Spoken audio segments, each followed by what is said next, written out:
বিপদ আপদ কখনোই বলে কয়ে আসে না, আর নিজেদের সাথে যখন কোনো বিপদ বা অনাকাঙ্ক্ষিত ঘটনা না ঘটে তার আগ পর্যন্ত আমরা কিন্তু কেউ সতর্কও হই না। আমার পরিবারের সাথে এমন কিছু না ঘটলে আমরাও হয়তো বা এখন পর্যন্ত সতর্ক হতাম না। আমাদের সাথে কি ঘটে গেল তা অবশ্যই ব্লগে শেয়ার করবো। এন্ড হ্যালো, আসসালামু আলাইকুম everyone, this is Lamis and welcome to Lamis and Shovon's. তো সকালে ঘুম থেকে ওঠার পরপরই আমার মেইন কাজ হচ্ছে আমার ছেলেকে ফ্রেশ করানো, ওকে খাওয়ানো। তারপরই কিচেনে চলে গিয়েছিলাম আমার আর শোভনের জন্য ব্রেকফাস্ট রেডি করতে। আর ইদানিং সিলিন্ডার গ্যাসের দামের কথা তোমরা তো সবাই জানো, 2500, 3000, 4000, মানে এত যে দাম বেড়েছে এই গ্যাসের। আমি যেহেতু আরিশকে নিয়ে বিজি ছিলাম তাই শোভন আমাকে হেল্প করছিল। ও প্রথমে কয়েকটা রুটি সেঁকে নিয়েছিল আর আমি পরে এসে রুটির সাথে খাওয়ার জন্য পেঁপে ভাজি করে নিচ্ছিলাম। যেহেতু ইন্ডাকশন চুলায় সব রান্না হতে একটু বেশি সময় লাগে তাই আমি কেটলিতে একটু পানি গরম করে নিচ্ছিলাম। আর আমার কেন জানি এই ইন্ডাকশন চুলার রান্না একদমই মজা লাগে না, মানে গ্যাসের চুলার রান্না মনে হয় একটু বেশি স্বাদ লাগে।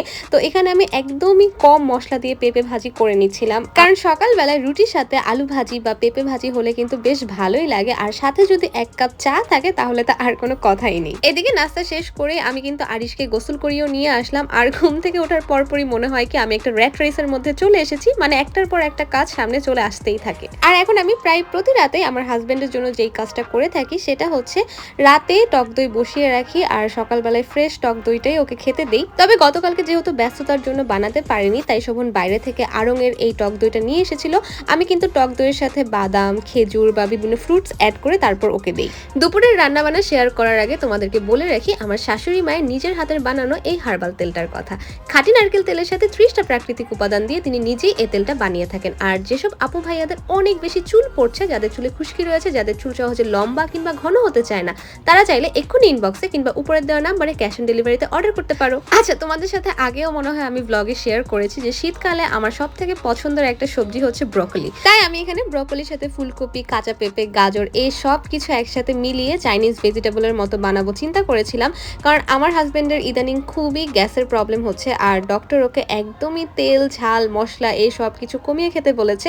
তো প্রতিদিন তো আর একইভাবে সবজি খেতে ভালো লাগে না, তাই আজকে ভেবেছিলাম যে একটু চাইনিজ ভেজিটেবল যেটা আমরা রেস্টুরেন্টে খেয়ে থাকি ওইভাবেই ওকে বানিয়ে দিব। সত্যি কথা বলতে আমাদের ফ্যামিলিতে আসলে ভাজা পোড়া খাবার বা বাইরের খাবার, জাঙ্ক ফুড এই সব কিছু অনেক বেশি পরিমাণে খাওয়া হতো। তাই ইদানিং বাসার কম বেশি সবারই গ্যাসের সমস্যা, ফ্যাটি লিভারের সমস্যা, এটা ওটা নানা ধরনের শারীরিক সমস্যা দেখা দিচ্ছে। তাই আমাদের এখন একটু কষ্ট হলেও হেলদি লাইফস্টাইলটাই কিন্তু খাবার দাবারের ক্ষেত্রে মেনটেন করতে হচ্ছে। যদিও এটা অনেক আগে থেকে মেনটেন করা উচিত ছিল। তো যাই হোক, এদিকে শোভন আর আমার ছেলে আরিশকে দেখতে আমার মা আর আমার ছোট বোন মানে রুষামণি চলে আসলো। তো ওরা যেহেতু একদমই না বলে এসেছে তাই আমি আর আমার শাশুড়ি মিলে ঝটপট করে কি করব চিন্তা করতে করতে রান্নাঘরে চলে গেলাম। তো আমার শাশুড়ি মা বললো যে সে মজা করে ভাপা পিঠা বানাবে, কারণ মায়ের হাতের ভাপা পিঠা আসলে অনেক বেশি মজা হয়। এদিকে আমিও কিন্তু চিন্তায় পড়ে গিয়েছিলাম যে ভাজা পোড়া বাদে নাস্তার আইটেমে কি রাখা যায়।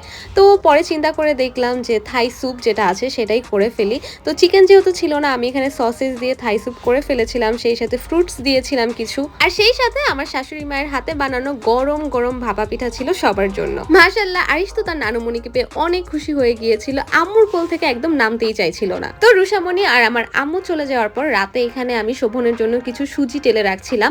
আর এটা কিন্তু আমি আমার মায়ের কাছ থেকেই দেখে শিখেছি, কারণ সকালবেলা আসলে ঘুম থেকে ওঠার পর আমার অনেক তাড়াহুড়া থাকে।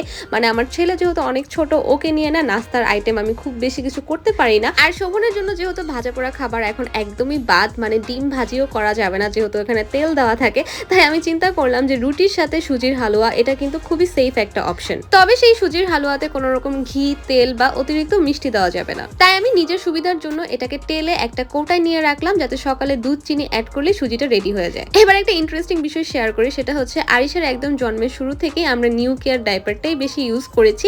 তো ইদানিং দেখলাম সেখান থেকে নাকি গিফট পাওয়া যাচ্ছে। লাকিলি একবার কিউআর কোড স্ক্যান করে আমরা কিন্তু আসলে গিফট পেয়েছিলাম, যদিও গিফটটা এখন আমাদের বাসায় দিয়ে যায়নি, তবে এবার কোনো কিছুই পাইনি। যাই হোক, আজকের মতো ব্লগটা এই পর্যন্ত। কেমন লেগেছে অবশ্যই জানিও। Thanks for watching, tata, bye bye, আল্লাহ হাফেজ।